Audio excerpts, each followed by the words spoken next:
יש פה בכל הסרט הזה, יש מלחמה בין בני אדם למכונות. והשאלה, מה זה הדבר הזה? מה זאת אומרת? בשביל מה אני צריך מלחמה בין בני אדם למכונות? או מה זה מייצג במציאות? איך יכול להיות דבר כזה? בדיוק. מה נמשל בו? מה זה הדבר הזה? אז לכאורה, בכדי להבין את הדבר הזה, צריך קודם כל לדעת, לנסות להגיע להגדרה פשוטה על מה זה מכונה. אז מה זה מכונה? מכונה בהגדרה חופשית, בוא נגיד ככה, כן? אז מכונה זה דבר כזה, שזה מין משהו שעובד עם כל מיני חלקים, וזה משהו שעובד, זה דבר אחד.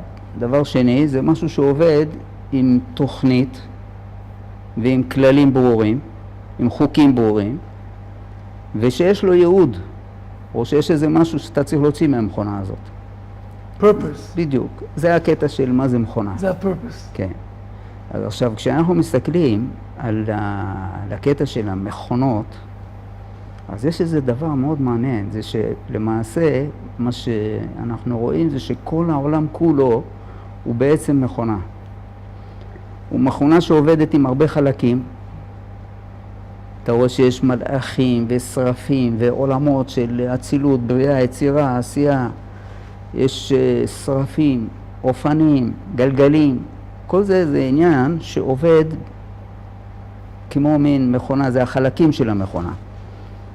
עכשיו אתה רואה שיש כללים בדבר הזה, זאת אומרת שאם אתה מסתכל למשל על כל 10 ספירות שכל העולם עובד על פיו, אז יש כללים ידועים, יודעים בדיוק איך הספירות עובדות ומה כל עניין של כל ספירה ומה הגדר שלה, כן, מי שלומד את הדברים האלה.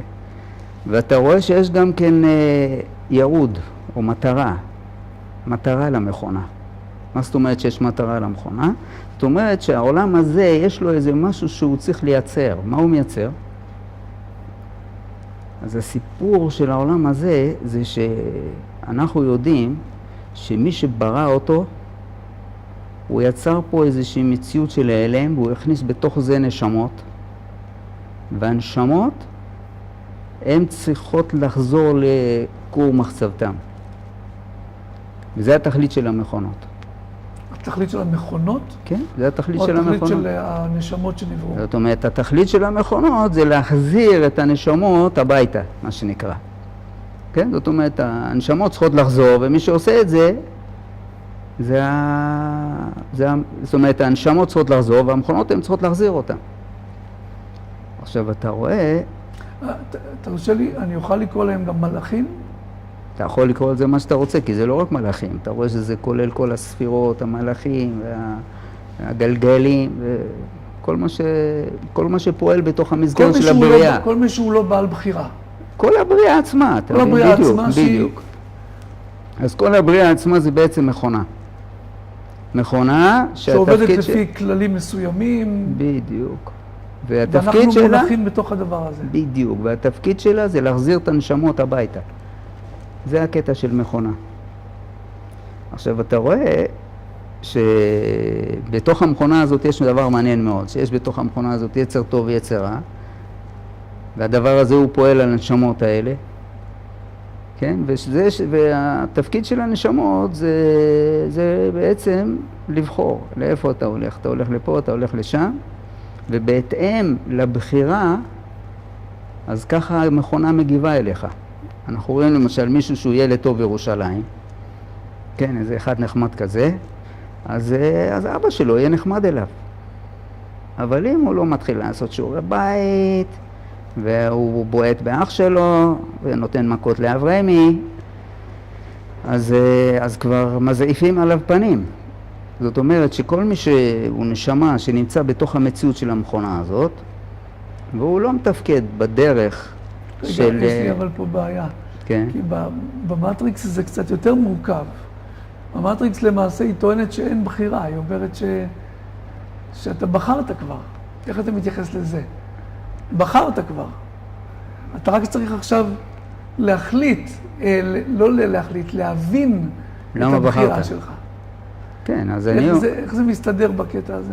במציאות, הבחירה, יש כל מיני שלבים בבחירה.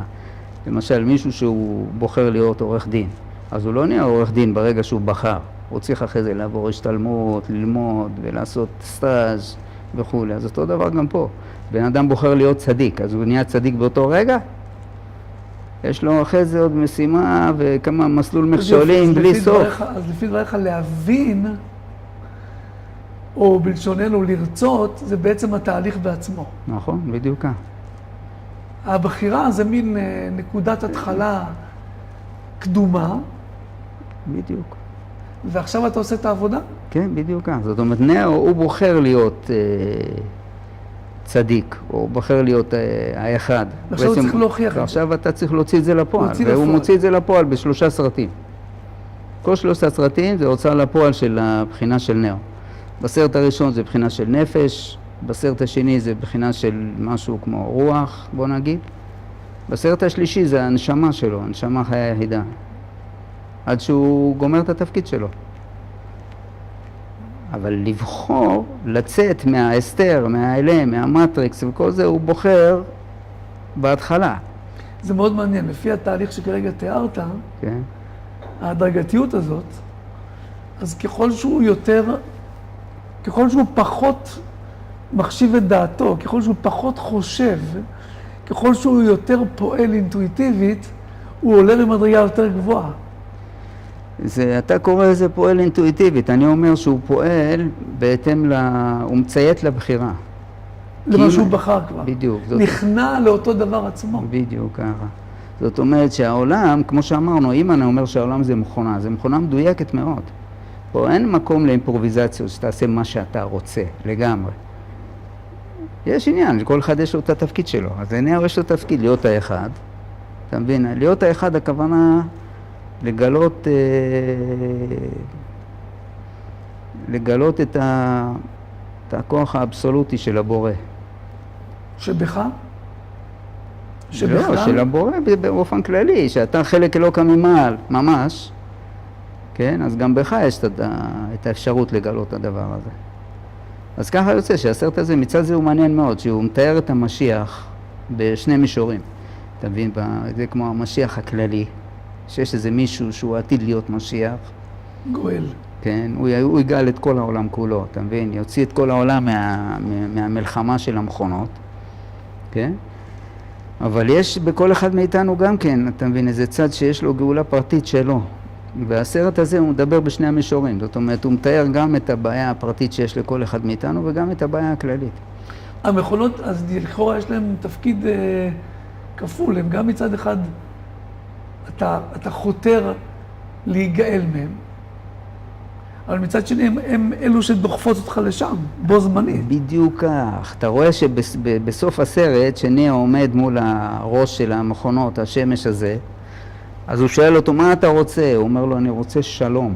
מה זאת אומרת הוא רוצה שלום? שלום זאת אומרת שהוא לא רוצה להשמיד את המכונות. הוא רוצה לחיות בשלום עם המכונות. אתה יודע שכתוב, יש מדרש שמספר, שבני ישראל שהיו במצרים, אז האם הם היו מתייחסים לתנאי של מצרים, או למציאות הזו של מצרים בצורה הנכונה, אז היו יוצאים משם במרכבות של זהב, כך כתוב. זאת אומרת שלא הייתה בעצם צורך במלחמה. זאת אומרת, כשאדם חי את המציאות של העולם הזה, והוא משווה את עצמו עם התנאי המתחייב מהעולם, אז במילא הוא מבטל את הצד של מלחמה שבדבר. אין צורך במאבק. בדיוק, כמו שילד קטן, כמו שאמרנו, נניח שהוא לא רוצה לעשות שיעורי בית. אז הוא מצד עצמו, הוא תופס ששיעורי בית זה דבר לא טוב, עזוב אותי מהבלבול הזה, אתה מבין? עכשיו באים לוחצים אותו על הדבר הזה, אז הוא כל הזמן חושב, רגע, למה צריך את המלחמה הזאת, ובשביל מה צריך לבלבל לי את המוח, אי אפשר לתת לי לחיות בשקט, תעזבו אותי כבר, ככה וזה. זאת אומרת, הוא לא תופס ששיעורי בית, או החינוך של אבא שלו, אמא שלו, של המורה שלו, זה דבר שבא להועיל לו. הוא בא לשחרר אותו מהעץ הרע הזה, אתה מבין, להכניס אותו למציאות של לחיות בעולם הזה בצורה המתוקנת שלה. כן? זאת אומרת, אם אנחנו נעמיד אז למשל סמית שהוא מכונה בעצם, כן. שהוא תוכנה, עומד מול ניאו ומגדל אותו. מכה בו ואומר לו גדל. בדיוק. זה מכה בו ואומר לו גדל. זה התפקיד שלו, כל היצר הרע זה מלאך. מלאך שהתפקיד שלו לעשות מלאכה. מה המלאכה שהוא עושה? הוא מתקן את האלה שנפלו בחטא אדם הראשון וכו', שיצרו את המציאות של האלם הזה. זהו. זאת אומרת, מה שיוצא זה שכשניאו אומר בסוף, הוא אומר, אני רוצה שלום. אתה רואה שיש אפשרות של הדבר הזה. זאת אומרת שלום, זאת אומרת, תמיד הבחינה של המילה שלום בעצם, השלמה. כמו אנחנו בדיוק. מה זאת אומרת? זה השלמה של מה שהשמיים והארץ, הם לא סותרים אחד את השני. עושה שלום ממרומם. בדיוק, הוא יעשה שלום עלינו. זאת אומרת שאתה הולך, שהארציות רצה, הארץ זה מלשון ריצה. זאת אומרת שהארציות רצה לשמיים בצורה שאין בעיה עם הדבר הזה. כן, שזה מתאים לתוכנית וליעד, אז זה נקרא שלום. אז אתה מתאר פה את המכונות בתור דבר שהוא נצרך, הוא מחויב המציאות. הוא מחויב המציאות. רק שלא מחויב המציאות, שזה תהיה מלחמה, אתה מבין? בדיוק. העניין של מלחמה או לא מלחמה, זה לכאורה אולי הנקודה הכי אישית בבחירה של הבן אדם. כן, אין חינם מזה זה. בצורת העבודה שלו. וגם ככה, כשהוא ייכנס למצב שהוא צריך לבחור, אז ינסו אותו. זה כמו שמישהו בוחר לאכול רק אוכל כשר, או לשמור שבת, אתה מבין? אחרי זה הוא צריך להגיע לשבת, ופתאום בשבת הזאת אתה צריך לעשות דברים שלא חשבת עליהם. ותעמוד בניסיונות, אני לא מדבר כבר על ניסיונות של שמירת העיניים, דברים יותר כבדים מזה. אתה מבין, שלמשל, יש עניין כזה, שעיקר האדם הוא נקרא מדבר. זאת אומרת שהוא צריך לתקן צורת המדבר שלו. עכשיו, לתקן צורת המדבר, זה דבר חשוב מאוד. למה? כי אדם נברא על מנת לקלוט מערכי דעת במציאות. זאת אומרת שיש לו איזו אנטנה שקולטת מה הקדוש ברוך הוא עושה בעולמו. אבל אם הדיבור שלו לא מתוקן, זאת אומרת הוא מדבר לשון הרע, או מוציא שם רע, או משקר, או מעליב את החברים שלו, כל הפגמים ששייכים בדיבור, אז במילא הוא שובר את האנטנה הזאת. הוא מקלקל את העבודה. בדיוק, אז מה שיוצא זה שהוא נכנס למלחמה, כי אז העולם צריך לתקן אותו. העולם צריך עכשיו לתקן אותו, כי הקדוש ברוך הוא... בעל כורחו. בדיוק, זה כמו GPS, זה כמו GPS. כן. אם אתה עושה איזה טעות בניווט, אז ה-GPS צריך להחזיר אותך חזרה הביתה באיזושהי צורה, אף על פי שאתה טעית. אז ככה המכונות מחזירות את העולם אחרי הקלקול של חטא אדם הראשון. אדם הראשון, כשהוא היה בגן עדן, אז הוא גם היה, את כל המכונות האלה היו גם שם. רק ששם זה היה מתוקן במין צורה כזאת, שלא היה שום צורך במלחמה. אבל היה שלב שהן יוצאות מכלל שליטה. זה היה לכאורה האיום הגדול ביותר. מה זאת אומרת? הוא אומר לו, אם לא תטפל בסמית עכשיו, הוא יחריב את העולם. יש כאן לכאורה סוג של פרדוקס. מצד אחד אנחנו מתארים את המכונות האלה כיצורים נטולי בחירה, מתוכנתים, כמו שאמרת, כן. כאשר אני הוא הבוחר, כל הזמן. גם הפנים שלו מלמדות על תהייה תמידית. כן. ואילו הסמית הזה, אתה רואה, זה יצור purpose, כל הזמן. ומצד שני, אתה רואה שלמעשה, בתוך העולם הזה שהוא נמצא בו, הוא הולך ומתחיל לאבד את התכנות שלו, והוא מתחיל לנסות להשתלט על העולם. הוא מנסה, הוא יצא מהמנדט שהוא קיבל. הוא למעשה, זה מה שרציתי לומר, זה כמו לשחוט את יצר הרע. כאילו היצר הרע עבר את התוכנית שלו. פרעה שילם את המחיר כי הוא התאכזר מעבר למידה. הוא הפך להיות בעל בחירה בעניין. אני לא יודע, אני לא הבנתי אף פעם את הקטע הזה שאיך יכול להיות שפרעה יעשה מעבר למידה, אבל אני יכול להבין טוב מאוד שסמית הוא מקבל איזה כוח גמיש מאוד לפעול במציאות בדיוק אותו דבר כמו שיש לניאו. אז הוא בוחר. זה מה שאני אומר, הוא לא בוחר, אלא הוא מקבל מי שבוחר זה ניאו, וסמית זה כמו ההשתקפות שלו. אתה מבין, רק שזה בא עכשיו לתקן אותו. זאת אומרת, מכיוון שהוא קיבל כוח אינסופי, או הוא מגלה את החלק אלוקא ממעל שלו, אז נהיה לו גם יצר הרע, אתה מבין שיש לו כוח בלתי מוגבל לכאורה. ויש לו את האפשרות לעשות. אתה רואה שסמית הוא כל הזמן מקביל אל ניאו. בסוף הסרט הראשון, כן, שהם נפגשים שם ברכבת תחתית הזאת, מתחילים להרביץ מכות אחד לשני. אז אתה רואה שהם נלחמים בדיוק אותו דבר, באותו רמה. בסוף בסרט השני, כשהם נלחמים, כשניאו נלחם עם 150, 200, לא יודע כמה סמיתים שהיו שם, אז הם נלחמים בדיוק באותה צורה. אחרי זה בסוף הסרט השלישי.